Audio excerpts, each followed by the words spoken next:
Bienvenue à cette conférence sur la question autochtone. Merci d'être venus. Vous êtes des classes éparses, je dirais. On a des étudiants en introduction à la sociologie, on a des étudiants dans le deuxième cours de sociologie, donc pour la suite du monde. On a aussi des étudiants en terminale, donc dans le cours synthèse de sciences humaines, démarche d'intégration des acquis. Donc, vous n'êtes sûrement pas sans savoir que cette conférence s'inscrit dans une réflexion de cours, en fait, qui s'érige sur deux grandes idées, en fait. La première idée, veut un peu qu'on fait face à un processus ou à un phénomène de globalisation néolibérale, d'américanisation du monde.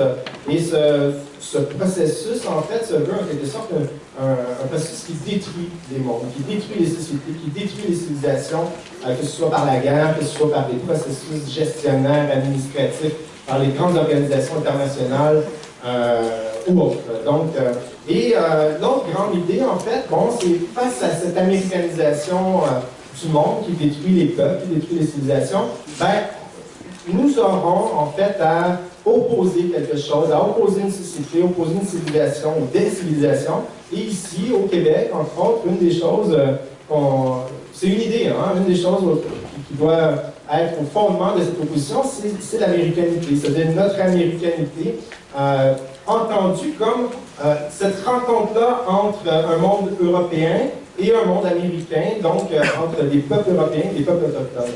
Et donc, toute cette réflexion-là, justement, aboutit à cette nécessité actuelle pour fonder du social, pour fonder une société, pour s'opposer à ce qu'on a devant nous, à créer, en fait, quelque chose de nouveau et à réintégrer tout un pan de l'histoire qui est oublié, qui est nié, qui est la relation entre les peuples autochtones et les peuples non autochtones. Alors, j'ai l'honneur de vous présenter Michèle Audette. Michèle Audette, qui est ancienne présidente des Femmes autochtones du Québec, aussi Femmes autochtones du Canada, qui est fille d'une mère Innu et d'un père québécois, donc qui n'a pas pu vraiment vivre dans une réserve en fonction justement de ce que postulait la loi sur les Indiens d'époque, qui disait que quand on était justement issu d'un mariage métis, on pourrait dire, donc on perdait le droit de vivre sur des réserves. Et donc, il poursuit un peu le combat de sa mère aussi, qui a fondé Femmes autochtones du Québec. Donc, on parle des Pines Saint-Onge, et qui, justement, s'inscrit dans toute cette démarche d'opposition à la violence envers les femmes autochtones, pour que, justement, les peuples autochtones soient reconnus actuellement et pour, justement, participer à construire un monde plus solidaire et commun. Et je vous présente ici Michel Seymour, qui est professeur d'université à l'Université de Montréal, professeur donc de philosophie, qui s'est beaucoup intéressé à la question, s'est intéressé à plusieurs questions, mais notamment à la question du nationalisme ou du nationalisme et de la nécessité, en fait, d'inclure dans ses réflexions sur les nations et le nationalisme, d'accorder des droits au peuple, donc et notamment aux peuples autochtones. Donc, Michel Seymour est aussi un militant, en fait, qui milite et qui œuvre pour défendre et proposer justement l'organisation d'un monde beaucoup plus solidaire et empreint de justice sociale. Donc, je cède la parole en fait à Michèle Audette. Oui, questão de reconhecimento de Itaia. Questão de governador que Je m'appelle Brigitte, j'ai 7 ans et je me réveille dans une cale à bateau. Pendant 10 ans comme ça, transférée d'un bateau à l'autre. Mon texteur meurtri, violé et agressé. Je m'appelle Terry, j'ai 23 ans. Tué sauvagement devant mes enfants. Le tueur court toujours. Je m'appelle Mary, j'ai 63 ans, battue, violée et jetée par-dessus un pont dans la rivière Rouge. Mes tueurs courent toujours. Je m'appelle Brenda. On ne m'a jamais retrouvée. Pourtant, je suis toujours là. 1181 femmes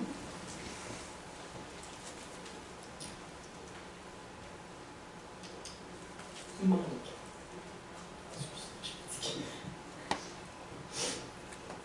Mais dans la vraie vie, 3000 peut-être. Excusez, je suis extrêmement fatiguée, mais gars, je suis parfaitement imparfaite, je suis humaine. Parce que c'est plus juste une cause, c'est notre vie. Mais il y a de l'espoir. L'espoir. On nous dit 3000 femmes manquent à la peine. 3000 femmes. Peut-être plus, peut-être moins. Ce sont des femmes, des mères, des sœurs, des conjointes qui méritent justice. Ça fait 20 ans que je travaille pour cette justice. Aujourd'hui, je dois être fatiguée. Je n'ai pas déjeuné, je n'ai pas dîné, j'ai eu un petit café. Merci. Dans la vraie vie, je m'appelle Michèle Audette. Je suis mère de 5 enfants. 5 beaux enfants, dont un n'a pas été reconnu par la loi sur les Indiens. 3 fils, 2 filles. Sur mes 3 fils, j'en ai 2 qui ont plus de droits que moi. Plus de droits que moi. Leur mère. Mon histoire ressemble à des milliers de femmes au Canada. Pourquoi?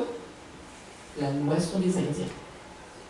Cette loi-là, du jour au lendemain, a enlevé à mon peuple Innu, comme plusieurs peuples autochtones au Canada, notre identité culturelle, notre fierté, notre spiritualité, notre culture, notre langue, notre savoir, notre liberté.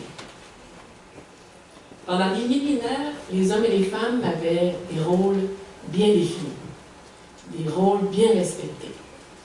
Le féminisme, ça devait être respecté, ce qui n'est pas nécessairement le cas en 2015.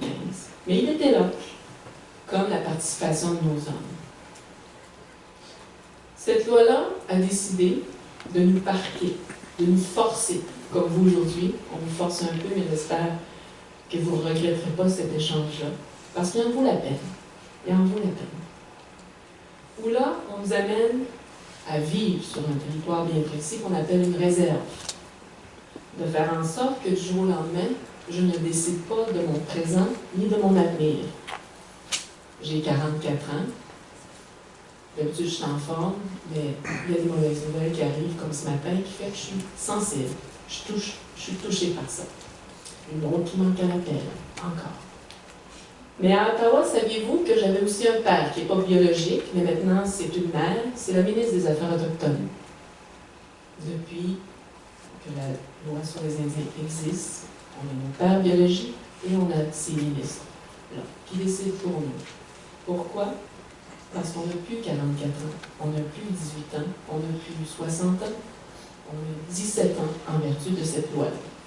Donc cette loi va décider de mon présent, comme je disais, sur où je dois vivre, mon éducation, ma santé, comment gérer le territoire, comment administrer mes élections. Et si j'habite dans une autre réserve, je ne suis pas reconnue. Je dois absolument, pour être reconnue, habiter dans ma réserve. Pouvez-vous imaginer l'impact que ça a? Ça a été reconnu en 1995 comme la loi sur les Indiens, qui avait pour nom au début l'Acte pour l'émancipation graduelle des sauvages. De nous assimiler, d'enlever ce côté sauvage qu'on a apparemment, de faire en sorte qu'on devienne des citoyens, citoyennes en bonne et due forme. Et il y avait 3 stratégies. Obligation d'aller dans les pensionnats, les écoles résidentielles, où là, plus de 150 000 de mes ancêtres, oncles, ma tante et agresseurs sexuels, ont été forcés d'aller dans ces écoles-là.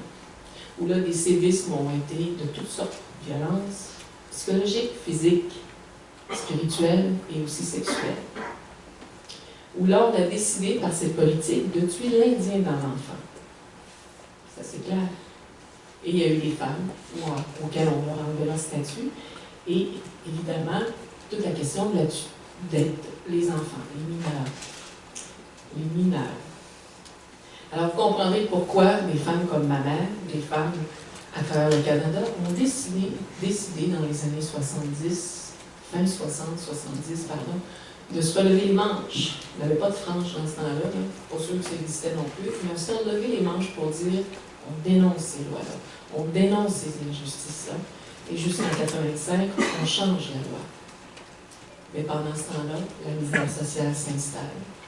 Et les résultats qu'on connaît des 3000 femmes qui manquent à l'appel, qui sont assassinées, dans lequel la justice n'a pas eu ce qu'elle méritait, n'a pas mérité cette justice-là, on fait face à des résultats comme celui-ci, que j'appelle, moi, on doit vivre dans un système dysfonctionnel.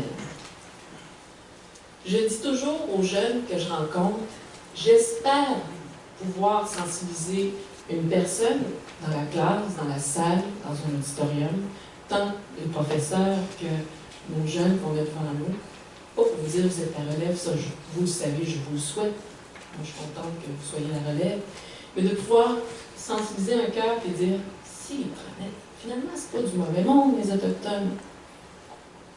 Il y a une histoire, il y a un passé lourd, mais il y a une force vive aujourd'hui qui désire prendre sa place. Nos ancêtres, ma moitié de corps, mon père, je suis fière, je dis toujours que mon père c'est le plus beau Québécois. Il est vraiment beau en plus. Grand cœur, généreux. Tantôt c'est lui qui nous FaceTime, alors je vais le présenter à lui. Et cette fierté-là, cet homme-là, me donne aujourd'hui la force de dire, regarde, il faut que les choses changent, il faut que les choses avancent, mais elles doivent passer par soi-même. L'exercice qu'on a à faire au quotidien, c'est de dire, on a accueilli la moitié, les Québécois, nos ancêtres, on les a accueillis, alors que nous, on vivait sur le territoire et qu'eux survivaient. Hein? Il n'y avait pas de Canada-Goose dans ce temps-là, ou de Canuck. Alors c'était froid, comme on connaît les grands froids d'aujourd'hui. Et la nourriture et ainsi de suite. Et c'est dommage qu'en 2015, sur les 633 communautés au Canada, la plupart d'entre elles n'ont pas d'eau courante. Une au Québec, à 3 heures d'Ottawa, pas très loin de Val-d'Or, n'a pas d'électricité, pas d'eau courante. Au Québec, on a un tiers-monde. Et nous sommes en mode de survie. On veut vivre. Alors, vous comprendrez que le travail qu'on fait, c'est pas un vrai travail, mais c'est plus qu'une mission, c'est une passion. C'est une croyance, c'est une spiritualité où on se dit, on ne veut plus vivre dans la victimisation, mais vivre dans la construction. De construire un nouveau pays, un nouveau territoire dans lequel on doit cohabiter. Mais pour ce faire, les gens doivent connaître l'histoire, doivent connaître comment ça se fait qu'on voit tant de misère sociale dans les médias, qu'on voit ces femmes dénoncer ce que la SQ a fait, qu'on voit Michel pleurer un matin, comment ça se fait, ou interroger. C'est être autochtone, c'est porter une fierté, je conviens, je le vis au quotidien, mais c'est aussi porter l'histoire avec un grand H, une ADN, 10 000 ans d'histoire. 10 000 ans d'histoire dans lesquelles nos mocassins, je parlais de ça tout à l'heure, ont caressé sans cesse ce qu'on appelle aujourd'hui le Québec, le Canada, l'Amérique du Nord. Le terrain-jeu était immense, était grand. Et là, maintenant, on est confiné à des petites réserves où là, je ne peux pas décider de mon présent ni de mon avenir sans avoir le consentement d'un ministre. Un exemple absurde qui existe encore en 2015.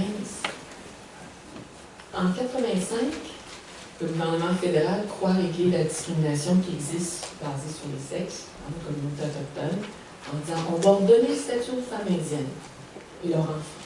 Je suis le résultat de ça. À partir de maintenant, on va les appeler les 6-1, les 6-2, les 6-1A, B, C, D, E, F.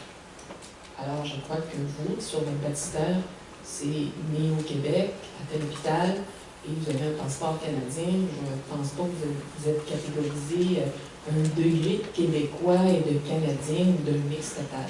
Ce qui est, nous, le cas aujourd'hui. Et ça, en 85, on devait, nous aussi, les femmes, lutter contre nos propres confrères dans nos communautés, à savoir qu'on voulait retourner dans nos communautés, à savoir comment on allait faire ces choses-là. Et devinez quoi? On ne nous a pas très bien accueillis, Et le fédéral a continué à sa manière de faire mal. Au Québec, comme dans la communauté, 80% des familles monoparentales, ce sont des femmes. Chez nous aussi. Ce qui est triste, parfois, assez fréquent, pas parfois, assez fréquent, on tombe maman très tôt, très jeune. Donc, depuis 85, je pourrais facilement imaginer 3 générations touchées par cette discrimination-là. Et voici l'exemple. Si je mets au monde un enfant par le viol, ce qui arrive chez nous aussi, ou il meurt, maladie, ou c'est un suicide, ce qui est malheureusement aussi fréquent, ou décide de partir avec Michel, ou avec toi, mon ex-conjoint, change d'orientation, peu importe, mais il n'est plus là, au moment où je donne naissance. Ben, mon enfant, s'il n'y a pas de papa qui signe sur le baptistère, sur le certificat de naissance, Ottawa va présumer que c'est plus un Indien, cet enfant-là. Ça veut dire quoi? Ça veut dire que mon enfant ne peut pas vivre dans la communauté. Imaginez les communautés comme Schefferville, ma première communauté, où on va se rendre juste en train, en avion, ou si on est courageux, en skidoo. Mais c'est quand même 300 quelques milles. Où là, la communauté a le droit de refuser tout service, que ce soit l'éducation, soins de santé, urgence, hébergement, et ainsi de suite, à mon enfant, parce que le père n'est plus là. Depuis 85 qu'on vit avec ça. Alors qu'une maman québécoise irait, ça a changé tellement de nom, CHSLD ou CLD, donc c'est pour les personnes âgées, à l'urgence. Okay, je vais l'appeler le plus simple possible. Va à l'urgence et on lui demande, avant de vous donner un service avec une infirmière ou un médecin, même si votre enfant fait sang de fièvre, je dois voir le nom du père. Est-ce que ça serait acceptable? Je ne sais pas si ça veut dire non. Mais je vous dirais que chez nous, malheureusement, on vit avec ça. Donc, on a des luttes de tous bords, des luttes avec un système, des luttes contre des lois, des luttes contre des programmes et des politiques, mais des luttes aussi latérales parce qu'il s'est instauré dans nos communautés des fois une vision qui n'est plus la même que ce qu'on vivait à une certaine époque.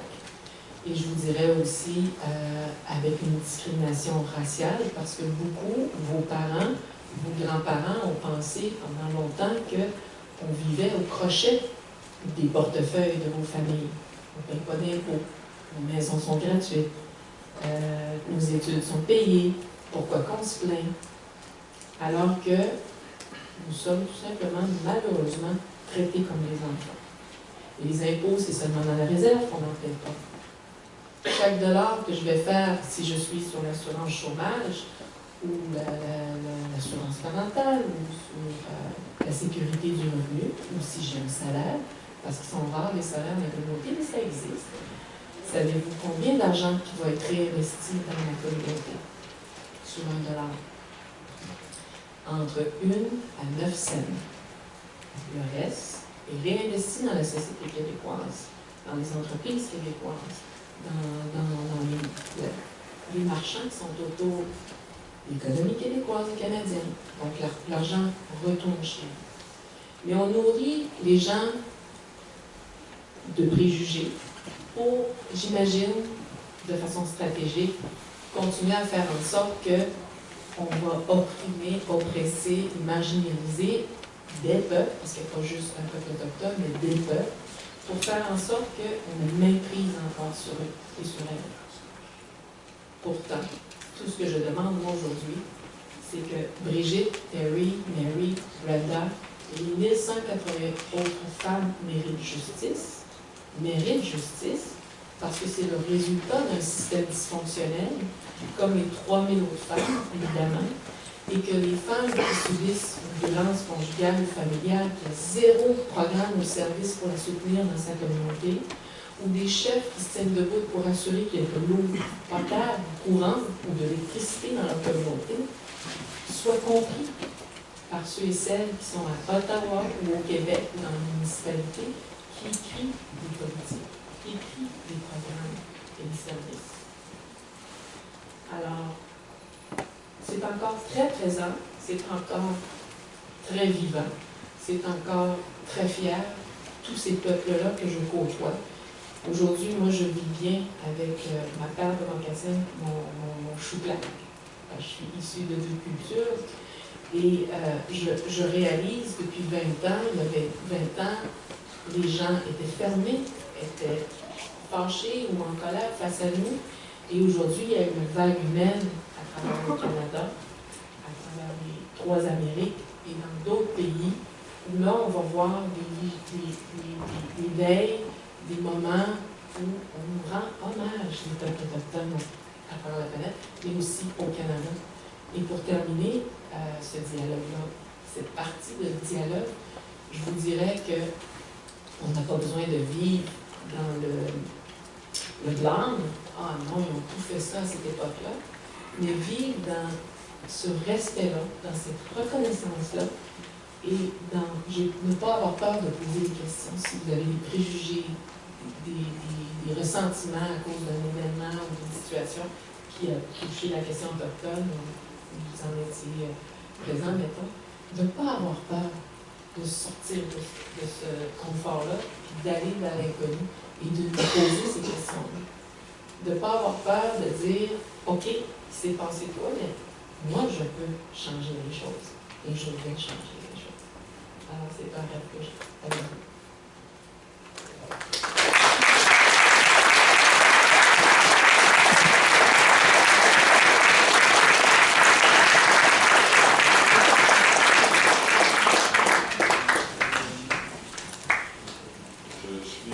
Très heureux et honoré d'être ici aujourd'hui. Pas moins ému peut-être, parce que c'est une occasion importante pour moi d'échanger avec des membres des nations autochtones. À chaque fois que j'en ai l'occasion, je saisis cette occasion et c'est particulièrement heureux aujourd'hui d'être en compagnie de Michel Audette. Je vais essayer de m'en tenir un peu à mon canevas, tout en sautant peut-être un peu certains éléments que Michel a soulevés avant moi. Il y a plus de 600 bandes autochtones au Canada, rassemblées provisoirement dans une cinquantaine de nations, formant autour d'1 million de personnes. Nous en avons sur le territoire du Québec 11 nations autochtones. Nous ne sommes même pas capables de les nommer. Les nations Abénakis, Algonquins, Atikamekw, Cris, Hurons, Innu, Inuit, Malécite, Mi'kmaq, Mohawk, Nesket. 11 nations sur le territoire du Québec. Nous avons donc, au Québec aussi, l'impérieuse nécessité d'entrer en dialogue avec les peuples autochtones. Ce dialogue est amorcé, mais traîne en longueur et traverse les décennies, de telle sorte que parfois on dit qu'il n'y a pas encore vraiment de dialogue. Sur le plan humain, qu'est-ce qui s'est passé dans notre histoire? Michel l'a soulevé. Il y a eu les pensionnats autochtones. La commission de vérité et réconciliation a recueilli les témoignages de 5000 personnes. Et on sait que de la fin du 19e siècle jusqu'à 1996, 150 000 enfants autochtones ont été arrachés de leur famille et placés dans des pensionnats pour être assimilés et devenir de parfaits Canadiens, de parfaits Québécois. Un génocide culturel. Le président de la commission a rapporté des éléments en disant que c'est un génocide culturel. Il fut applaudi, sauf par le ministre des Affaires autochtones. Il y a eu aussi en 30 ans, comme Michel l'a dit, officiellement autour de 1200 femmes autochtones disparues, mais comme elle me l'a dit juste avant et comme elle vous l'a dit, ça peut aller jusqu'à 3000 femmes disparues. Et jusqu'à récemment, le gouvernement canadien refuse de faire une enquête sur les femmes autochtones. On espère que le nouveau gouvernement en place va remplir sa promesse de mettre sur place ces jours-ci une telle commission d'enquête. On a assisté récemment à des allégations d'agression policière à Val-d'Or. J'ai l'impression parfois qu'un membre des peuples autochtones sur le territoire canadien, sur le territoire québécois, c'est un peu comme un noir aux États-Unis. Ça, ce sont des faits qui visent directement les personnes. Mais sur le plan politique, là encore, Michel a soulevé un certain nombre de points. Nous sommes sous le régime de la Proclamation royale du Canada, adoptée en 1763. C'est un traité qui permet à la couronne de restreindre, avec consentement, les peuples autochtones sur leur terre pour finalement être en mesure de les confisquer.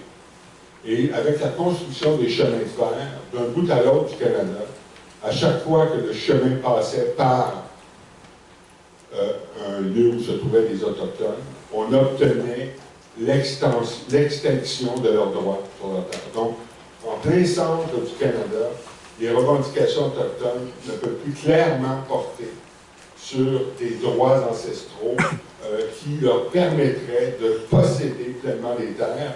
Officiellement, ces droits-là sont éteints maintenant. Mais aux deux bouts de ce chemin de fer, en Colombie-Britannique et au Québec, il y avait encore plusieurs peuples qui ont des droits ancestraux reconnus, qui ont des droits à des pleines propriétés sur les terres, qui ont des droits de chasse et pêche, à des fins de subsistance, qui ont des droits de cogestion de mines et des forêts, si on comprend correctement les conséquences de la reconnaissance de leurs droits ancestraux. On se retrouve encore à notre époque dans la situation où le gouvernement fédéral a une responsabilité de fiduciaire à l'égard des Autochtones. Qu'est-ce qu'une relation de fiduciaire? On n'a pas le temps d'élaborer dans le détail. Disons, pour le dire franchement, ouvertement, que c'est une relation paternaliste qui instaure une tutelle permanente. La loi sur les Indiens est venue consacrer ce fait-là. En 1876, elle a été adoptée.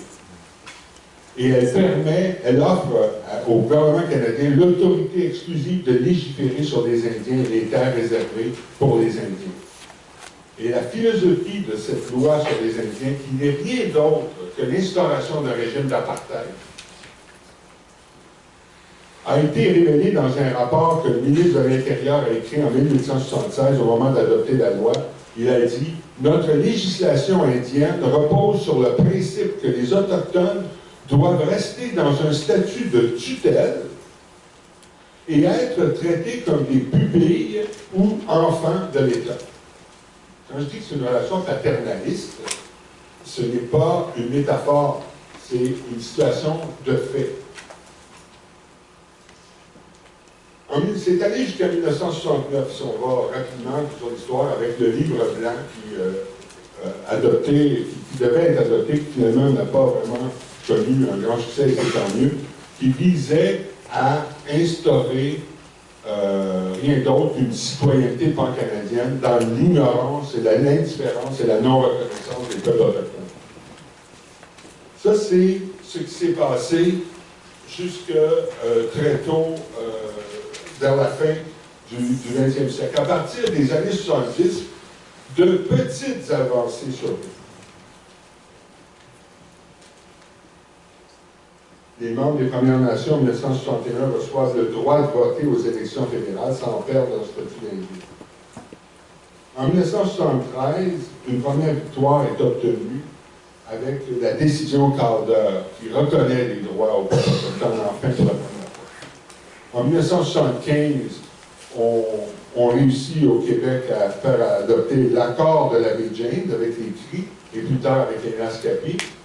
Mais les ententes contenues dans ce document vont de pair avec l'extinction des droits et n'ont souvent même pas été remplies. Il va falloir attendre 25 ans avant que le gouvernement s'engage à satisfaire les conditions qui sont énumérées dans la Convention de la baie James.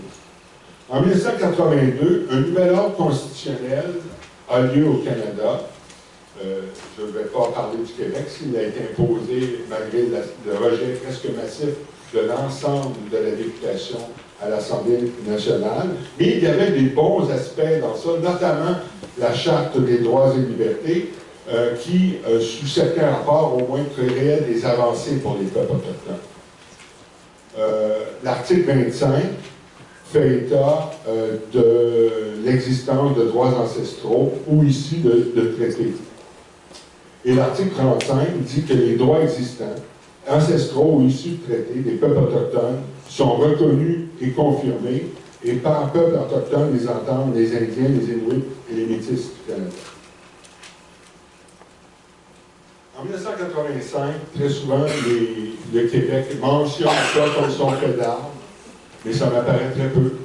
Il y a cette fameuse reconnaissance verbale, symbolique, similaire à la reconnaissance verbale et symbolique du gouvernement Harper à l'égard du peuple québécois, qui ne s'est jamais vraiment traduit par des faits.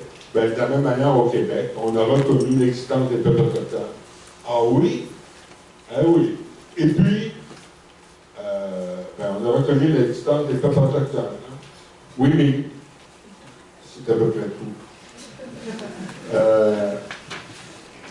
Ce qui m'apparaît important pour moi, c'est le rapport de la Commission royale sur les peuples autochtones de 1996, le rapport souvent nommé le rapport Dussault-Erasmus, du nom du juge René Dussault et de Georges Erasmus.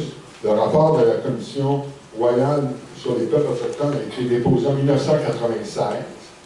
Et là, il reconnaît les droits ancestraux des peuples autochtones et il dit que sur la base des droits ancestraux, les Autochtones peuvent réclamer un droit à l'autonomie gouvernementale.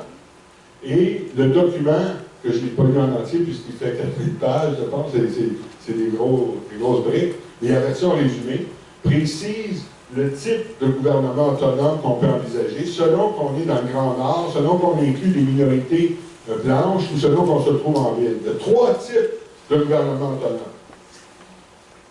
On a pris le document, on l'a presque entièrement tabletté, sauf pour la reconnaissance du peuple Nisga'a en Colombie-Britannique et la création du Nunavut, qui est pour moi un fait à mentionner là, parmi les faits positifs. La création du Nunavut, c'est en 1999. L'entente avec les Nisga'a, c'est 3 années plus tôt, en 1996. Au Québec, il y a quelque chose qui est discuté depuis longtemps et qui a abouti à ce qui s'appelle l'approche commune, une offre faite au peuple Innu. Ça m'apparaît être un document extrêmement intéressant et prometteur. Je m'y accroche, même si ça n'est que des principes et que ça ne s'est pas encore traduit. C'est plus de la patience qu'il faut avant que ça se produise. Il faut bousculer les choses. Ça fait longtemps qu'on discute de ça avec le peuple Innu. Et cette approche commune est intéressante parce que ça dit, on reconnaît vos droits ancestraux. Deuxièmement, on ne va pas éteindre ces droits. On va provisoirement les définir, non pas de manière définitive, parce que ça revient à éteindre un droit si on lui donne une définition définitive qui ne peut plus changer. On garde la notion de droit ancestral et on la définit provisoirement comme impliquant notamment des droits de pleine propriété sur un certain territoire, un droit au gouvernement autonome sur ce territoire, sur un vaste territoire du Québec, un droit de cogestion dans le développement des mines et des forêts, et aussi un droit de chasse et pêche à fin de subsistance. C'est un moyen de reconnaître en partie le territoire réclamé par le peuple Innu, qui est vaste, mais ils n'ont un droit de propriété que sur une portion de ce territoire-là, mais des droits à la cogestion et des droits de chasse et pêche sur une grandeur importante du territoire québécois. Et si jamais, avec le temps, on enrichit la notion de droit ancestral pour y ajouter autre chose, on peut le faire. ça peut être en constante évolution. J'aimerais apprendre un jour qu'une telle entente est conclue, non seulement par des principes, mais qui est traduite dans un système existant de vrai gouvernement autonome pour le peuple inuit. On a discuté aussi infiniment, et toujours un peu, je dirais, derrière les portes closes, parce que les Québécois ne sont pas informés de ça, au sujet de la relation avec le peuple inuit. On veut qu'un jour apparaisse le Nunavik. Il y a le Nunavut, et le Nunavik, même si on reconnaît en partie un gouvernement sur le territoire inuit, on voulait créer le Nunavik avec tout un régime de droit pour le peuple inuit. Et il y a eu un référendum, c'est soldé, parce que, pour toutes sortes de raisons, il y a aussi, parfois, il y avait des désaccords. Il y a deux villes inuites qui ne s'entendaient pas, et ça finit par être un rejet, pour des raisons qui sont peut-être pertinentes, mais nous ne sommes pas informés de ça. Les discussions se poursuivent sans que la population du Québec voit à quel point, parfois, le gouvernement du Québec se traîne les pieds. Le gouvernement fédéral aussi, parce que le gouvernement fédéral est le premier responsable de la négociation, et depuis 1971, les provinces sont associées aux négociations. Donc, il y a une responsabilité bicéphale des deux ordres de gouvernement. En 2002, enfin apparaît la paix des Braves qui donne un peu plus de suite à la Convention de la baie James et qui est un autre fait d'armes qui va faire dire à Ted Moses, désormais notre destin est lié à celui du Québec. C'est pas rien, parce que c'est avec les cris qui avaient vraiment des demandes très fortes à faire et qui critiquaient beaucoup le gouvernement du Québec pour son attitude et qui est même allé à l'ONU pour critiquer le Québec. Bien là, on était relativement satisfait par la paix des Braves. Et la chose peut-être la plus prometteuse pour l'avenir, qui nous fait changer d'époque, c'est la Déclaration sur les droits des peuples autochtones des Nations Unies de 2007. Où là, ici, le droit au gouvernement autonome et le droit de participer à la conversation constitutionnelle sont consacrés. Ça n'est qu'une déclaration, ce n'est pas une convention. Et il n'y a pas nécessairement des pénalités qui s'en suivent si on laisse aller les choses, qu'on ne fait rien. Et donc, qu'est-ce qui se passe? Le gouvernement laisse aller les choses et ne font rien. Le gouvernement canadien a refusé au départ de signer. Il y avait l'Australie, la Nouvelle-Zélande, les États-Unis et le Canada qui refusaient de signer la déclaration. Le Canada a publié en 2010 la déclaration, mais en précisant à la fin de l'énoncé que nous sommes désormais convaincus que le Canada peut interpréter les principes de la déclaration de façon conforme à sa constitution et à son cadre juridique. Autrement dit, ce que nous faisons au Canada, c'est déjà exactement ce qui se passe avec la déclaration. Je trouve qu'on tord un peu les faits, parce que je ne pense pas que la déclaration de les peuples autochtones est compatible avec ce qui se trouve dans la proclamation royale et dans la loi sur les Indiens. Ce qu'il faut faire pour la suite des choses, il faut saisir les occasions de solidarité avec les peuples autochtones. Il faut joindre les peuples autochtones lorsqu'ils créent un mouvement I Don't Know More. Il faut concrètement saisir l'occasion de participer de leur lutte dans le rejet de la création de ce pipeline Énergie Est qui passe sur des centaines de cours d'eau et des dizaines de municipalités. Les peuples autochtones veulent que leur voix soit entendue. On ne veut pas être acheté. On a appris à un moment donné une nouvelle que TransCanada Pipelines essayait de négocier en secret des ententes monétaires pour que les peuples autochtones laissent passer le pipeline. Moi, je trouve que ça ressemble au chemin de fer de 1860. Mais quand les peuples autochtones se lèvent pour contester le projet, nous avons une cause commune. Il commencerait à être temps qu'on réalise qu'on a sur notre territoire des peuples frères. La souveraineté des peuples autochtones sur le territoire doit être reconnue. les souverainistes québécois doivent avoir avalé la pilule amère et abandonné ce qu'ils ont fait déjà, un peu quand même, la politique de terra nullius qu'ils ont mise de l'avant pendant longtemps, qui voulait nier les droits des peuples autochtones. Ghislain Picard, lors d'une toute récente réunion du PQ, a dit qu'il était souverainiste. Et les souverainistes dans la salle se sont mis à l'applaudir. Mais il n'avait pas terminé sa phrase. C'est un souverainiste autochtone. Qu'est-ce que ça veut dire? Ça veut dire qu'ils veulent avoir, ils veulent garder la souveraineté sur leur territoire.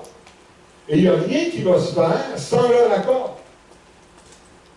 Ils veulent avoir un droit de veto sur le destin de leur propre société, le destin de leur propre territoire. Et on ne devrait pas leur enlever. Je dirais qu'il y a malgré des différences énormes, mais la situation des peuples autochtones est beaucoup plus difficile que celle du peuple québécois. Mais il y a des similitudes. Si le peuple québécois ne peut pas être reconnu dans le Canada perd de sa légitimité. Eh bien, si les Québécois, y compris les Québécois souverainistes qui veulent faire de cette terre un pays, sont incapables de reconnaître les peuples autochtones, eh bien, à ce moment-là, les peuples autochtones peuvent nier la légitimité de la démarche québécoise. Or, on n'en est pas là. On est au début d'un vrai dialogue avec les peuples autochtones. Et j'aimerais penser qu'une occasion comme celle-ci, c'est une occasion non pas pour partir le bal, parce que ça existe déjà indépendamment de nous, mais de raffermir ce dialogue et de se comprendre mutuellement un petit peu plus ce qu'on a fait jusqu'à présent. Et il ne faudrait pas que ce soit toujours des nouvelles catastrophiques à la télé qui nous rappellent à la cause autochtone. Il ne faudrait pas que ce soit seulement quand ils sont poussés à bout, qu'ils n'ont aucun autre recours que diriger un barrage sur une route, que là, les caméras braquent la situation pour se faire une idée que les Autochtones, c'est juste des empêcheurs de tourner en rond. Les peuples autochtones, c'est des peuples, comme le peuple québécois, qui réclament le respect et la reconnaissance. Et la responsabilité du Québec, de tous les Québécois, c'est de reconnaître ces peuples autochtones.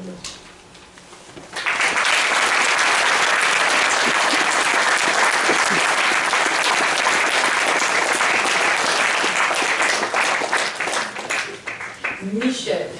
On va chicaner Michel. Michel, en partant, t'as un pas pire nom. Je peux pas te chicaner. On m'a dit que je serais impressionnée. J'ai fouiné un peu sur Michel aussi. Hein, je partagerais la tribune avec Michel. Et je l'ai fouiné de vive voix avec des gens qui m'ont dit que, d'ailleurs, certains organisateurs pour l'événement aujourd'hui, que je serais impressionnée. En effet, j'ai été bouffée à quelques reprises, d'autres moments, je fais c'est bon des fois que je vais essayer d'être délicate, là.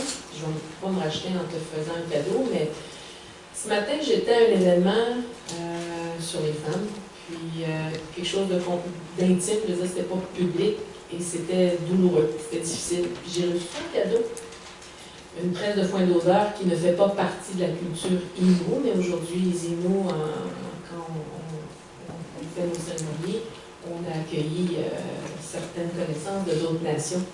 Et on m'a appris, quand on t'offre quelque chose, cette chose, cet objet, ce cadeau, il ne t'appartient pas. Il va peut-être aller ailleurs à un moment donné. Alors, ça n'a pas été long. Je t'ai fait ce cadeau.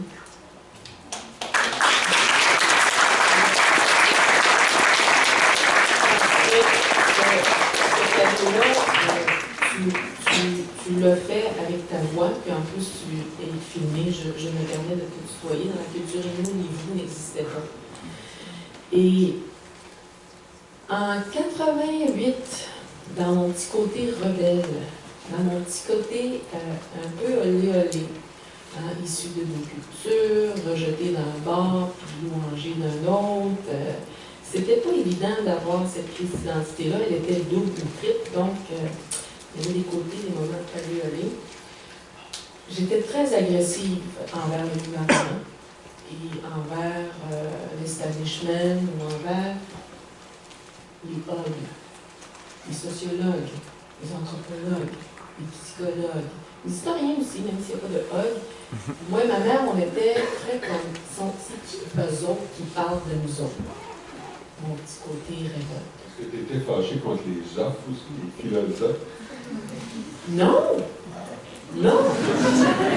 Non! Puis, non, mais... Non, tant mieux. Ce qui fait que, en 88, j'écoute Serge Bouchard donner une conférence. Je suis braquée.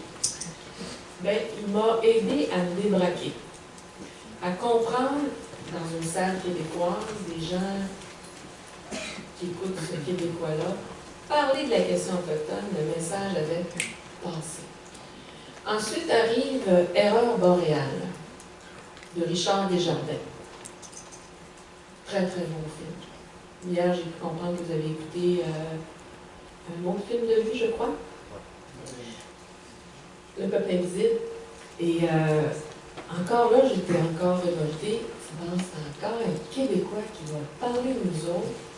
Et là, il y a une vague de sympathie, de mobilisation pour protéger nos belles ressources. Je me suis encore calmé le pompon, puis je me suis dit, coudonc. Finalement, des fois, c'est peut-être pas mauvais d'avoir des gens de la même culture, du même peuple, pour dire, regardez ce qui se passe.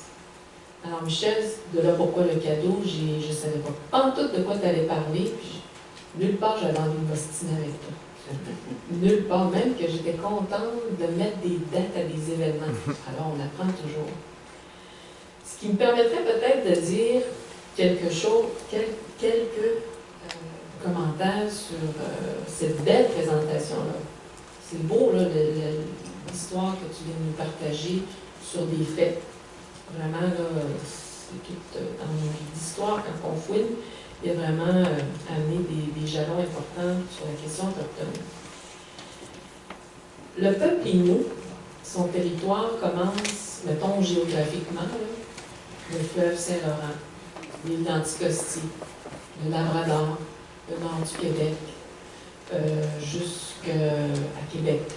Il y a un débat là-dessus, on dépasse un peu même Québec. On venait chercher notre écorce dans la région de Québec pour faire nos canaux. C'est sûr que 40 ans plus tard, 80 millions endettés, parce qu'on est endetté pour s'ostiner devant un gouvernement fédéral et un gouvernement provincial, pour prouver qu'on a habité ce territoire-là, que c'est pas juste des petites réserves le long du littoral du fleuve puis une à Chevalville dans le nord du Québec, là, qui fait que c'est ça le territoire, là, les petits spots des Inuits. C'était un territoire, mais c'était vaste. Et on cohabitait avec d'autres nations, on se partageait, mettons, chevauchements territoriaux, qui vont dire aujourd'hui dans le jargon. Mais quand tu regardes ça d'un point de vue, une perspective ou un point de vue autochtone, le nord du Québec, c'est normal qu'en 70-74, le premier traité moderne, la Convention de la Belgique, le Québec utilise beaucoup ça. On l'a fait, on a un traité moderne. Alors que nous, ça fait longtemps, dans le sud, mais c'est pas le sud, juste pour qu'on se comprenne, qu'on revendique aussi, qu'on dit depuis 1700 quelques, qu'on a toujours côtoyé ce territoire-là, on l'a toujours protégé, on a toujours vécu là, des missionnaires avaient écrit pour nous, pour dire, you, il y a des Inuits ici, vous ne pouvez pas les enlever de même et les tasser comme ça. Mais entre vous et moi, est-ce que je me trompe si ça a un poids politique, ces gestes-là? Je ne pense pas qu'un gouvernement oserait signer un traité moderne avec l'approche commune, qui maintenant, c'est presque toutes les 9 communautés qui embarquent là-dedans. Des fois, elles débarquent, elles rembarquent. Pour le moment, c'est les 9, si je me souviens bien, jusqu'à là, où on aurait un traité chez les Inuits. Mais au point de vue politique, ça coûterait cher à la partie politique de signer avec ceux du Sud. Pourquoi? Il y a tellement de Québécois de la ville de Québec, des gens de la ville de Beaupré, de la Malbaie, de Bécomo, de Sept-Îles, de Fermont, qui diraient « Hein, c'est eux autres à qui on va envoyer nos taxes. » C'est peut-être même pas ça qui arriverait, là, mais ça fait peur. Donc, je pense qu'en 85, René Lévesque, c'est qui avait fait René Lévesque qui avait dit « On reconnaît les nations au Québec », et ça a fini là. J'ai bien aimé, ça m'a fait sourire. Donc, on a peur de signer dans le Sud des, justement, gouvernements éventuellement là, autonomes. Ça, j'ai hâte de voir ça. J'ai vraiment, vraiment hâte. Et je suis tannée de vivre au crochet des impôts. Je suis tannée d'être la pupille puis l'enfant d'une ministre, qui est maintenant ma mère foncière et judiciaire, donc la ministre des Affaires autochtones, et que je n'ai pas, moi, de charte. Hein, au Canada, tu parlais de la Charte canadienne des droits de liberté.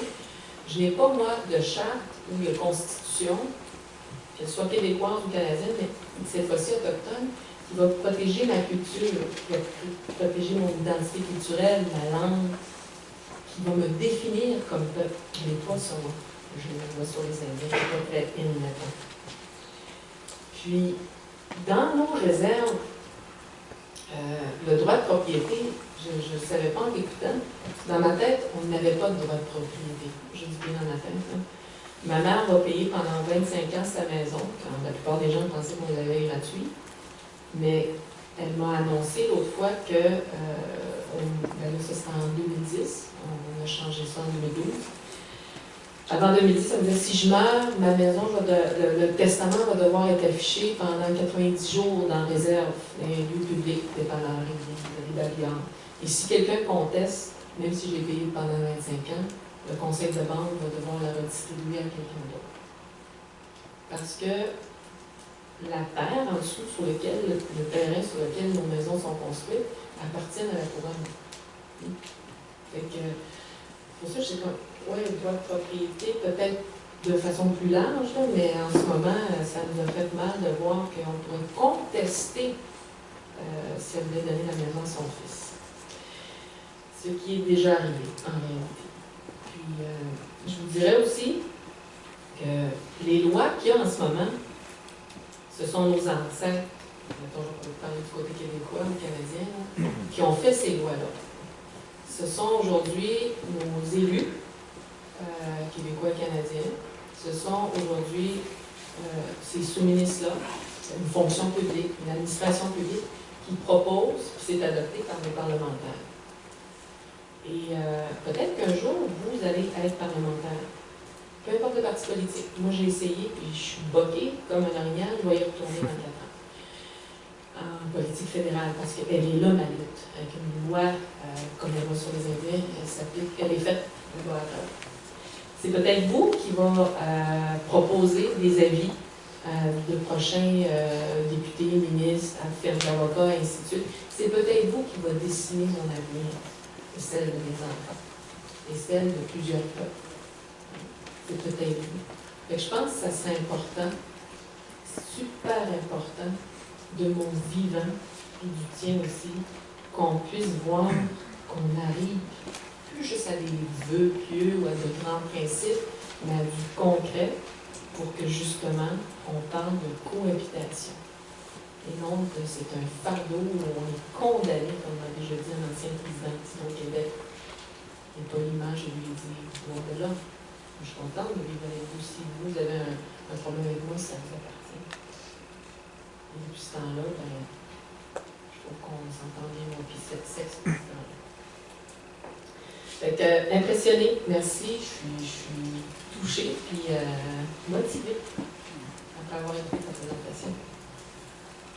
Je suis moi tellement content d'avoir fait le cadeau que je pense que je serais aussi ravi d'avoir des réactions de la salle. Est-ce qu'on a entièrement le temps pour la discussion? Et ce qui serait bien, c'est que vous arrêtez d'écouter, que vous posiez des questions, que vous fassiez des interventions à la fin de la salle.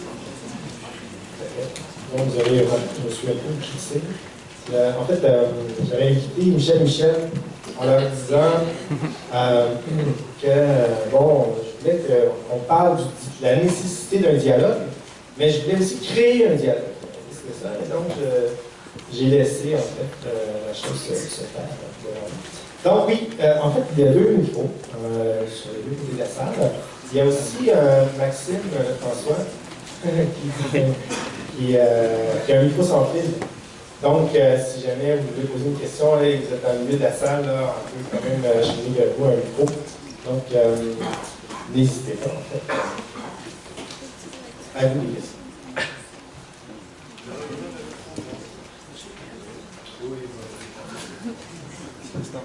Tout d'abord, j'aimerais vous remercier, c'était très intéressant votre présentation. Moi, en fait, ça serait par rapport à ce qui se passe dans l'actualité. On va accueillir 5000 Syriens au Québec uniquement. C'est pas mal. Et puis, je me demandais, est-ce que ça vous frustre de savoir qu'on va mettre de l'argent, beaucoup de moyens, beaucoup de programmes pour eux autres, tandis qu'on ne fait pas attention au peuple autochtone? Pour ma part, je vous dirais que spontanément, je vous dirais non, ça ne me frustre pas du tout. Je pense qu'il faut retrouver ce pays-là qu'on a déjà été, un pays ouvert, un pays au niveau de l'aide humanitaire. Je veux dire, ça, là, pour ma part, c'est important. Puis que le Québec s'engage à accueillir 5000 nouvelles personnes, je trouve ça important. Avant cette annonce-là d'avoir 25 000 Syriens, il y avait déjà ce débat-là entre nous en disant on accueille constamment, parce que quand vous regardez dans la liste depuis les 20 dernières années, on a accueilli beaucoup de peuples justement en situation de guerre. Et des fois, nos leaders autochtones revenaient à la charge en disant ce que vous faites à l'extérieur, c'est important, mais on est toujours les grands oubliés. Fait que je ne mettrais pas ça sur le fait qu'on est encore les grands oubliés. Ils méritent notre accueil, et au Québec aussi. Mais reste que le Canada a un retard à rattraper de façon majeure. Et où je m'accroche, c'est que l'indice de développement humain a déjà démontré le Canada comme étant le top one, le premier. Là. Et il faut, je pense qu'on est tombé au 13e, on a perdu pas mal de plumes dans l'ère Harper. Pas mal de plumes, moi je te dis. Fait que, quand on reprenait les mêmes critères pour évaluer un pays, à savoir, bon, dans quel rang ce pays-là se retrouve, on a repris, nous, les mêmes critères, on a regardé la question autochtone ici, et on tombe le 76e pays. Ça fait pépite, là. 76e, des fois 118. Alors moi, je me dis, la question pour les immigrants, il ne faudrait pas la mélanger. Il y a un enjeu autre qui est la question autochtone. Là, la négociation avec le fédéral, c'est de rattraper ces écarts-là. Parce qu'on y a droit, là. Enjeu de guerre à l'extérieur ou pas, là, on y a droit. Moi, j'ajouterais à ça que l'un n'exclut pas l'autre. De penser qu'il faudrait choisir entre l'accueil des Syriens et la responsabilité historique que nous avons à l'égard des peuples autochtones, c'est un faux dilemme. Nous avons une responsabilité dans les deux sens.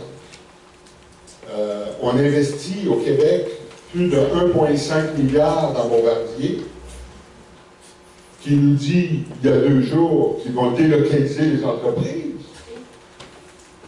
Et là, on hésiterait à mettre de l'argent ou bien sur les Syriens ou bien sur les Autochtones. On ne peut pas mettre sur les deux. C'est faux.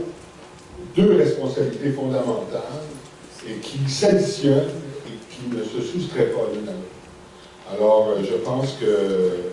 Et ça, c'est malheureux, mais c'est un débat terrible parce qu'il participe des événements post-septembre 2001. Il y a dans l'air qui tend l'instauration progressive qui s'insinue dans les mentalités d'une certaine islamophobie qu'on banalise. On ne peut pratiquement rien faire pour lutter contre ça. Il y a une réaction viscérale à l'égard de l'autre avec un A majuscule qui vient nous envahir. Alors que ceux que l'on est censé accueillir sont ceux qui fuient d'une part les vrais criminels, et d'autre part, nos réactions islamophobes sont du bonbon pour ces mêmes criminels. Parce que ça crée une polarisation, une construction artificielle d'un conflit de civilisation, et ils ont besoin de ça. Alors, ne favorisons pas le groupe État islamique, je vous en prie, et soyons accueillants à l'égard des Syriens qui veulent venir chez nous. N'ayons pas peur de l'autre avec un A majuscule. Et l'autre avec un A majuscule, pour les Québécois de souche, c'est aussi les peuples autochtones. Alors n'ayons pas peur d'eux non plus. Ils sont nos frères et nos sœurs.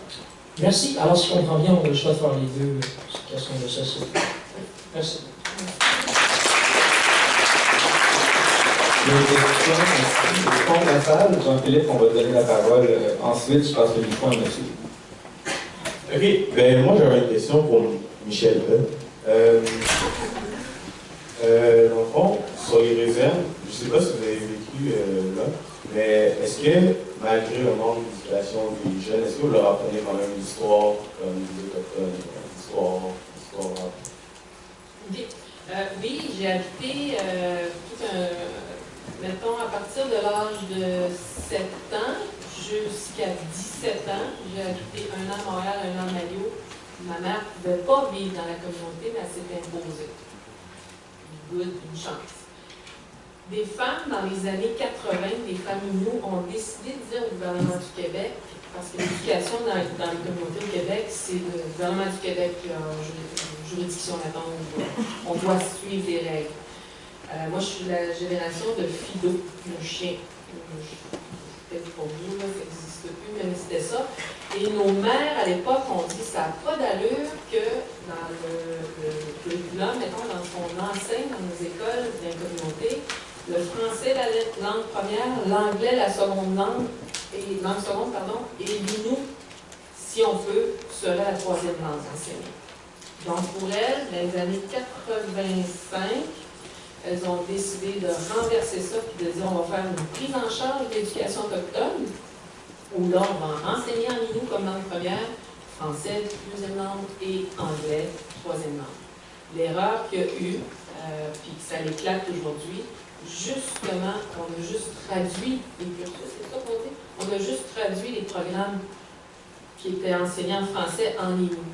Et là, il y a une mobilisation depuis une dizaine d'années où là, d'ailleurs, le premier cégep qu'ils ont fait, ma mère et sa gang, c'est ici. Et quand déjà le verglas, il me l'a dit 98, la veille du verglas. Nos mères arrivent ici avec un grand chapetoine, amènent une femme qui ne parle pas français, amènent une femme qui ne parle plus Innu, amènent une femme, des gens, on voulait montrer aux jeunes du cégep des Lois-Montpetit qui était le peuple Innu. Et c'est là que nos mères ont dit, coudonc, on va l'enseigner notre histoire chez les Québécois et Québécoises, on ne l'enseigne même pas dans les communautés. C'est récent où là, il y a cette reprise en charge de dire, on va raconter c'est qui nos leaders. Mais ce n'est pas encore enseigné, cristallisé. Ça va venir. Merci beaucoup. Jean-Philippe. Bonjour, je m'appelle Jean-Philippe. J'aime beaucoup parler en public. Mais je pense que ça va être intéressant. Je tiens à dire que votre témoignage, Michel et Michel, m'a beaucoup ému. Je me sentais redevenir humain. Et quand vous avez parlé, Michel, de le fait que vous n'avez pas le droit de propriété, je me suis dit, ouf, une chance que je suis propriétaire vraiment de mon terrain, de mes parents. Mais si ma future compagnie, qui va être une compagnie minière, GP Inc., achète le claim sur tous vos terrains, ben, je peux tout vous exproprier, à moins que je me trompe. C'est un peu une illusion de droit de propriété qu'on a au Canada à cause de la loi sur les mines et le claim. Qu'est-ce que vous en pensez? Bien, le claim, je pense, va avoir dérangé l'Assemblée nationale où là, des gens, c'est à Côte-Nord, qui ont dénoncé Québécois et Inuits le projet minier d'uranium. Ils ont acheté une claim de l'Assemblée nationale, au secours de l'Assemblée nationale. Ouais. Ah oui, tu peux acheter n'importe où, apparemment. C'est là où le Québec a fait « hein ». Puis nous aussi, dans la communauté, Ouachat, ma communauté, on a fait « hein, pourquoi on n'a pas acheté ça depuis longtemps, on ne l'a pas acheté ». Mais quand tu achètes un droit, il y a un temps limite et tu dois faire une petite carotte là, pour prouver que ça ne durerait pas longtemps si on claimait quelque chose.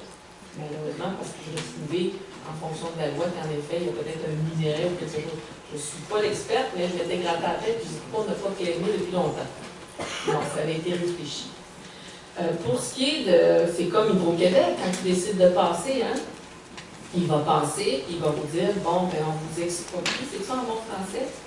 La différence qu'on va voir aujourd'hui quand une société d'État va passer ou une mine va arriver, il y a un concept, je crois, de compensation. On va relocaliser les gens, il va peut-être avoir une compensation, une entente financière, ce qui n'est pas le cas chez les Autochtones, ce qui n'a pas été le cas. J'ai écrit la Convention de la baie James, il y a 3 catégories de territoires. Dans la catégorie 1A, puis ainsi de suite, qui fait que il y a un endroit où tu peux pas les tasser, ça c'est officiel, sont là, l'autre, ils peuvent, tu sais, c'est complexe, mais on se retrouve toujours, en bout du compte, d'être les grands perdants. Fait que moi, je rêve du jour où, toujours à revenir avec cette co-gestion, si jamais une compagnie minière vient faire un claim, ça touche un territoire qu'on revendique et une réserve, avec la ville de Bécomo, exemple, ou je sais pas, Jonquière, bien qu'on soit partie prenante au même titre que les autres autour des discussions, autour du partage des ressources, autour d'une vision de développement durable et intelligent, parce que dans ma spiritualité ou dans ce qu'on m'enseigne, l'action que je pose, je dois m'assurer que c'est bon pour les 7 prochaines générations. Ça, c'est des valeurs qu'on nous enseigne.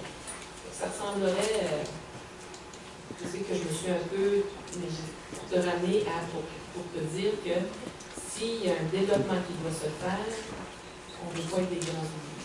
On va être participants. Merci. J'ajouterais quand même, peut-être dans une perspective philosophique, que les terres, les territoires, c'est pas de la ça ne devrait pas être pensé exclusivement en termes de propriété individuelle et de droit juridique. Avant même d'être reconnu juridiquement et avant même que les individus possèdent des territoires, ce sont les peuples qui possèdent des territoires et des ressources naturelles. Et je pense qu'on devrait, en tant que peuple, de plus en plus prendre conscience que les territoires et les ressources naturelles sont des propriétés de peuple et pas des propriétés d'individus ou d'entrepreneurs. Et lorsque vous avez sur un même territoire des peuples qui se partagent un territoire, c'est là qu'on doit parler de cogestion. Et c'est là que toutes les parties doivent être à la table de discussion. Nous sommes toujours, peut-être de plus en plus, en train de dire « Ah, c'est pas important les questions de nation, de nationalisme, des droits collectifs des peuples. C'est des choses complètement dépassées. C'est sans intérêt.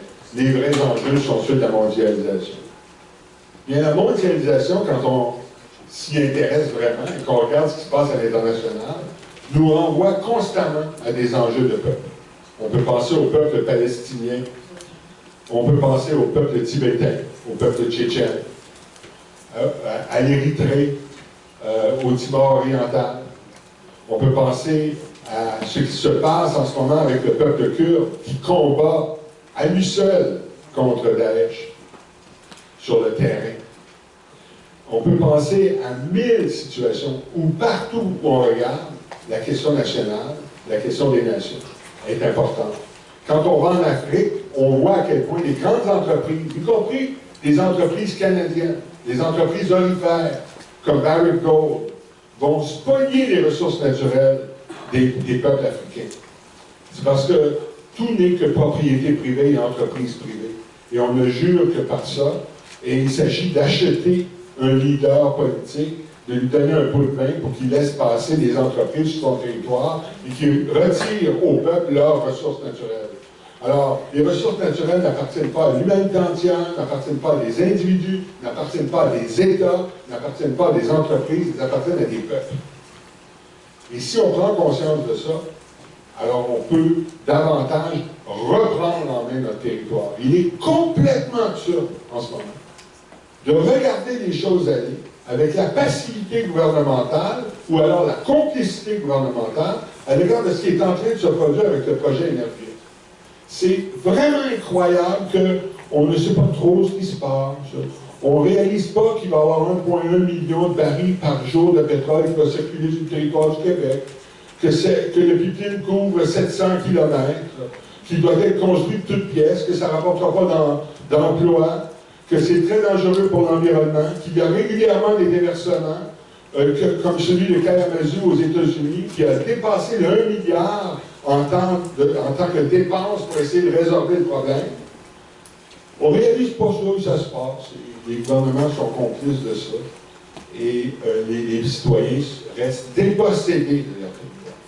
Alors là, quand il y a des peuples autochtones qui réagissent, on devrait se joindre à eux et dire c'est notre propriété communément partagée. Nous voulons avoir notre mot à dire. Et si les gouvernements ne bougent pas, nous allons bouger pour eux. On avait une autre question ici à l'arrière avant de donner la parole à Nathaniel et Jean-Carlo. Bonjour, en fait, j'ai juste pour savoir, juste vous aider sur un peu de vos enfants. Vous avez comme deux fils qui imposent le droit de vie, je veux savoir comment c'est possible. OK. En plus de ton pouvoir, j'avais la misère à. Je suis. Chat. OK, oui. Moi, j'avais des préjugés. C'est-tu inouï, ta manière? Si j'avais des préjugés, on s'entend. J'en ai pas. Ça donne bien. Écoutez, pourquoi les fils savent? Je suis contente que vous posiez cette question-là. Moi, quand j'ai dit tantôt, si je mettais au monde un enfant, soit par le viol, l'agression sexuelle, mettons que le père ne signe pas, le père ne va pas savoir, présume automatiquement que son papa c'est un non-indien, donc il n'est pas inscrit, je ne veux pas inscrire. Mes fils, les jumelles, sont touchés par cette politique discriminatoire. Si elles mettent au monde dans cette même circonstance-là un bébé, j'ai hâte d'être grand-mère. Alors que mes fils qui sont inscrits, en vertu de la loi, parce qu'à Moule vient récemment, mon plus vieux, d'avoir été accepté, là, qui est inscrit. On peut dire ça. Qui mettrait au monde, qui aurait un bébé, mais qui ne signerait pas. Il y a ce choix-là, le papa autochtone, de dire j'approuve ma signature ou pas. Alors que nous, comme femmes, on vient au monde par moitié, au complet. Une nouvelle petite vie. Là. Donc, c'est sûr que c'est nous, la maman, mais on sait aussi c'est qui le papa. Pourquoi on doit attendre au papa pour transmettre un statut d'indigne? Pourquoi on est obligé encore de dire que c'est encore l'homme qui va déterminer si cet enfant-là va être reconnu ou pas? Comprenez-vous? Alors qu'au Québec, au Canada, sa planète, quand une femme met au monde un enfant, je présume qu'il y a la citoyenneté de ce pays-là, cet enfant-là, sans voir le papa qui signe. Nous, on est riches pour pouvoir avoir le statut d'indigne. Oui? Juste une dernière chose. Tout ce qui se passe avec les Indiens, ce serait pas comme reconnu comme étant un crime contre l'humanité. Fait que si le Canada ferait l'ONU, pourquoi plus embarquer et genre arranger ça? Si quoi, l'ONU, faire descendre l'ONU ici? C'est ça? En gros, ouais. Bon, ben, en gros, on l'a fait. On l'a fait. On est allé à Washington, au niveau de l'Organisation des États américains, qui est le vis-à-vis de l'ONU, mais pour les Amériques. On est allé voir le comité des droits de l'homme là-bas, la commission des femmes là-bas, puis le comité sur la question des peuples autochtones à Washington. On est allé là. On leur a dit, vous avez des rapporteurs spéciaux, vous avez des commissaires qui viennent évaluer les États membres de votre commission. Venez voir la question autochtone chez nous. Donc, aux Nations Unies, la même affaire, on a approché la commissaire Mme Lynn sur la question des femmes, pour qu'elle vienne voir la question des femmes autochtones. Ensuite, la question qui, en lien avec la déclaration des peuples autochtones, on est allé voir le rapporteur spécial, à l'époque, M. Anaya. Donc, on les a tous achalés quand je travaillais à l'Association des femmes autochtones du Canada comme porte-parole, et on a fait des pressions avec d'autres groupes autochtones pour qu'ils viennent au Canada. Et pour pouvoir amener les Nations Unies, donc, comme ces commissions-là, ces bureaux de rapporteurs spéciaux, c'est le Canada qui va faire l'invitation officielle. Si le Canada ne fait pas l'invitation officielle, donc ça devient une démarche officieuse qui n'a pas le même impact quand il n'y a pas de rapport officiel.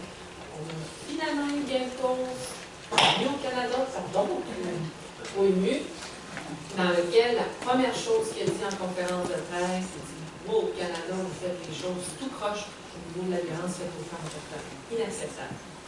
Qui est venu. Moi, je vais ajouter à ça que la réflexion féministe de notre époque parle d'intersectionnalité. Et l'intersectionnalité, c'est le fait qu'une femme se trouve souvent au carrefour de plusieurs injustices additionnées. Alors là, on vient de parler du statut différencié de la femme mère et du père, qui n'ont pas le même statut quant à l'assignation d'un enfant et de son statut lui-même. Et alors, on a une femme autochtone. Alors, en tant qu'autochtone, elle va subir, parce qu'elle est autochtone, des injustices. En tant que femme, elle va aussi en subir. En tant que travailleur, elle va avoir un salaire inférieur à celui d'homme. En tant que, sous l'emprise de mesures d'austérité, on a établi hors de tout doute, et c'est le cas, par exemple, d'Aurélie Lanto, dans le gouvernement libéral, son ouvrage c'est en train de devenir célèbre, le gouvernement libéral n'aime pas les femmes. Les mesures d'austérité visent d'abord et avant tout soit des clients femmes, soit des travailleurs femmes. Là où on coupe, c'est dans les services communautaires, c'est dans les services qu'on offre à la population, qui est très souvent composée de femmes. Elles sont donc des victimes aussi des mesures d'austérité. Et quand, dans leur propre communauté, elles se retrouvent mères monoparentales, avec peu de ressources, et qu'elles doivent se déplacer dans les centres-villes et se retrouvent seules, elles sont comme à Val-d'Or, la proie facile pour ceux qui veulent profiter d'elles. Alors, les femmes autochtones vivant au Québec, femmes autochtones vivant au Québec travailleurs, femmes autochtones vivant au Québec travailleurs, subissant les mesures d'austérité, c'est plusieurs étages d'injustice qui s'accumulent sur elles. C'est le phénomène de l'intersectionnalité. Et on ne peut pas éluder la question, quand on veut réfléchir à la question autochtone, du statut particulier de la femme autochtone dans cette situation. J'en touche un point.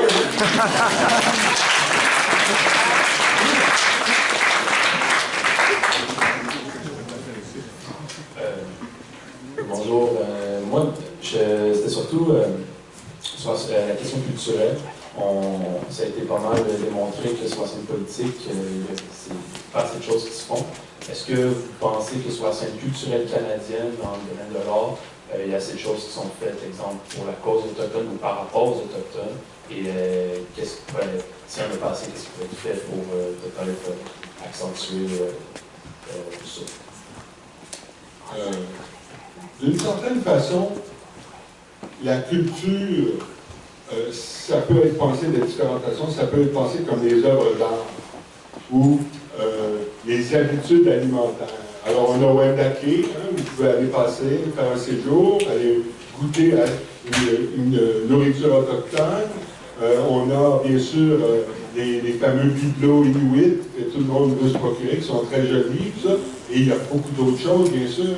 Mais la culture autochtone, c'est d'abord, avant tout, pour moi, au sens plus large, les modes de vie, les façons de penser, les expériences historiques, les trajectoires vécues, le contact réel avec les gens. Et si on pense la culture dans les termes que Fernand Dumont formulait, au sens large de mode de vie, façon de penser, habitudes, tenues vestimentaires, historiques, expérience historique. J'ai rencontré un métis qui me racontait 1000 choses que j'ignorais sur la trajectoire des groupes métis sur le territoire canadien et aux États-Unis. Ça, c'est le vrai contact avec la culture. Alors, il ne suffit pas d'avoir goûté un repas autochtone et de s'être procuré un objet. Il faut rencontrer les gens, connaître leur histoire, leur mode de vie, leur façon de penser. C'est extraordinaire, cette richesse culturelle-là, et c'est scandaleux qu'on ne l'aperçoive pas autant. Maintenant, cet enjeu-là s'insère dans un enjeu plus large qui est, de toute façon, quel intérêt est porté par les gouvernements à l'égard de la culture. C'est souvent le parent pauvre. Et là, toute nation confondue. La culture, c'est sans trop d'importance. Alors, on peut quasiment fermer Radio-Canada. Je me rappelle qu'à une certaine époque, quand la chaîne culturelle de Radio-Canada est disparue, une chaîne où on avait les débats d'idées, où on avait des échanges culturels, où on discutait des ouvrages et des romans récemment parus, où on parlait de ce qui se passait dans les arts visuels. Tout ça est disparu. C'est Espace Musique maintenant. Un chroniqueur dit 2 mots, on fait jouer une partie d'une pièce. Il ne faut pas trop ennuyer les gens parce que si ça dure plus que 5 minutes, on se lasse. La culture est disparue en grande partie des ondes radio-canadiennes. On n'estime pas que c'est si important que ça. Et ça a été un point où M. Harper pensait que les gens de la culture, c'était des gens riches qui se promenaient dans les galas avec des habits de luxe. Alors que la vaste majorité des artistes, encore une fois, toutes nations confondues, vivent sur des salaires de pitons. Donc, c'est vrai qu'on n'est pas assez ouvert à la culture autochtone, mais j'ajouterais, on n'est pas aussi ouvert qu'il le faudrait à l'égard de la culture, point. C'est vrai, ça, de façon générale, pour nos amis artistes du Québec. Il se passe, brièvement, pour répondre à ta question, ce que je remarque depuis plusieurs années, il se passe à deux niveaux, deux grandes choses dans lesquelles où il y a eu cet éveil de mobilisation. C'est seulement depuis 1960 qu'au Canada, les Autochtones ont le droit d'être plus que 10 ensemble. Avant ça, si on était plus que 10, la GRC, la police montée pouvaient nous arrêter en disant « Ah, il y a conspiration ici ». Alors, pouvez-vous imaginer, vos parents étaient nés là, en 1960, peut-être pas, en tout cas, vos grands-parents. Donc, c'est récent pour nous, cette mobilisation-là, puis je dirais qu'on a rattrapé très, très vite cette mobilisation-là dans différentes phases d'activité, notamment réappropriation de nos artefacts, de nos objets qui nous identifient comme peuple autochtone. Pour plusieurs raisons, pour pouvoir revendiquer, il faut prouver qu'on habitait le territoire, donc des fois, les flèches, ou le linge, ou etc., se retrouvent dans les musées à Washington, en Europe, à Londres, ou juste ici au musée McCord à Montréal et d'autres musées. Donc, il y a eu une mobilisation dans les années 80-90 qui est encore présente, où là, nos leaders autochtones dans ce domaine-là disent on veut se réapproprier ça, surtout nos ossements, nos os. Et on trouve beaucoup d'os, de squelettes, de crânes, pour pouvoir les ramener dans les territoires ancestrales et faire les cérémonies nécessaires. Donc ça, il y a cet aspect-là au niveau de la culture, où on n'a pas beaucoup d'appui de la part, peu importe les gouvernements, et il n'y a pas de programme qui existe pour soutenir ces démarches-là que je trouve importantes, parce que c'est notre histoire qui a été sapée, qui a été chippée partout à travers la planète. Il y a ce volet-là important. Il y a l'autre volet aussi, au fil des décennies, on va remarquer, je ne sais pas si vous avez déjà été en Colombie-Britannique, où là, le totem est très, très, très présent. Tellement présent qu'il y a une certaine époque, sur le 20$ canadien, on avait l'Arche de Noé faite par un artiste du BC, de la Colombie-Britannique. C'est immense, je l'ai déjà vu en vrai. Et je vous dirais que on a d'autres symboles, d'autres images qui représentent les cultures autochtones. Après ça, tranquillement, est arrivé l'Inukshuk chez les Inuits, où là, ça va être un symbole autochtone, totem, Inukshuk. Mais au niveau du Québec, le Québec, on dirait qu'il a toujours traîné la patte ou avoir eu peur de mettre dans ses brochures, quand il va à l'international, que ce soit une mission économique, culturelle ou des échanges d'un « j'ai quelque chose » là, ou « j'ai pas pantoute », mais peu importe, le Québec aime participer, j'imagine, à ces événements-là. Jamais on va voir une couleur, une fierté atikamekw ou algonquienne ou iroquoienne. Non. Jamais. Ça manque. Et ça, pour moi, je trouve qu'on traîne la patte. Et pour soutenir un artiste en soi, c'est comme pour protéger les langues, c'est notre culture. On avait 3000 par communauté de patrimoine canadien au ministère du Canadien, 3000 pièces pour sauvegarder une langue. Non, ça fait pépite en citronnette. Du chemin à faire. Merci.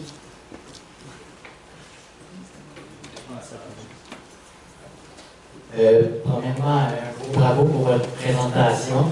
Je voulais savoir, selon vous, pourquoi les Autochtones ne semblent pas favorables à la cause souverainiste alors que pourtant il y a des combats qui sont les mêmes, tels que les Nauducs, puis il y a des logiques, comme vous avez dit, vous avez mentionné, qu'est-ce que Justin Picard avait dit au Conseil du PQ, qui étaient les mêmes, la souveraineté. Thierry Michel? Je vais avoir certainement quelque chose à dire là-dessus. En tout cas, je vais y aller d'abord. Mon père a été, et je pense qu'il est encore un souverainiste, mon père québécois. Et ma mère n'est pas fédéraliste, ni souverainiste, mais elle a, souverainiste dans le sens de ta question, on s'entend, mais je suis convaincue qu'elle adhère à la position du syndicat, au message du syndicat. Donc, je me suis associée souvent avec mon père. Peut-être là, ma force de ne pas accepter un non comme réponse finale, mais je me suis toujours dit, justement, on a des valeurs en commun. On a des choses en commun quand on parle de souveraineté. Mais là où le bobo commence à apparaître, ou les frictions, les malaises, ça veut dire quoi pour nous, la souveraineté, et jusqu'à où? Pour la question autochtone, notre territoire ne s'arrête pas à cette île, ou 15 km par 10 km, pas en tout. Notre territoire, c'est quasiment le Québec au complet. C'est ça notre frigidaire, notre pharmacie, notre école d'enseignement de la vie, notre économie. C'est ça pour nous, la souveraineté. Okay? Et la frontière n'est peut-être pas la même. Alors pour les Algonquins, qui sont proches de la frontière de l'Ontario, les Micmacs qui sont proches du Nouveau-Brunswick, au sud du Labrador, chez nous, les Inuits au nord, le concept de souveraineté québécoise, en partant de la géographie, n'affecte plus pour ces nations-là. Ça, c'est, je te dis, c'est un plan simple. Mais ce qui va différencier aussi, c'est que l'approche qu'on a eue dans les années avec M. Chevrette, qui a été ministre des Affaires autochtones, à cette époque-là, si c'était lui, ou Tchatcha, John Tchatcha, ça se peut-tu? Et si Tchatcha, je me rappelle que c'était en 1990, parce qu'il était lors des événements de Canin, oui, la crise d'Oka. Il y avait déjà ces discussions-là pour un Québec souverain, et ainsi de suite. L'erreur qu'il y a eu, c'est que les Autochtones n'étaient même pas dans les discussions. Même pas dans les discussions. Moi, j'ai fait un choix de me présenter dans un parti politique fédéraliste, le Canada. J'ai rencontré des députés du Québec, l'Assemblée nationale, qui m'ont dit « Madame Odette, on vous aurait tellement vu avec nous. » Oui, peut-être. Moi, j'ai une loi à Ottawa que je dois attaquer. Bien, on va vous proposer d'autres choses. Ah ah! Vous voulez nous proposer d'autres choses. Donc, il faut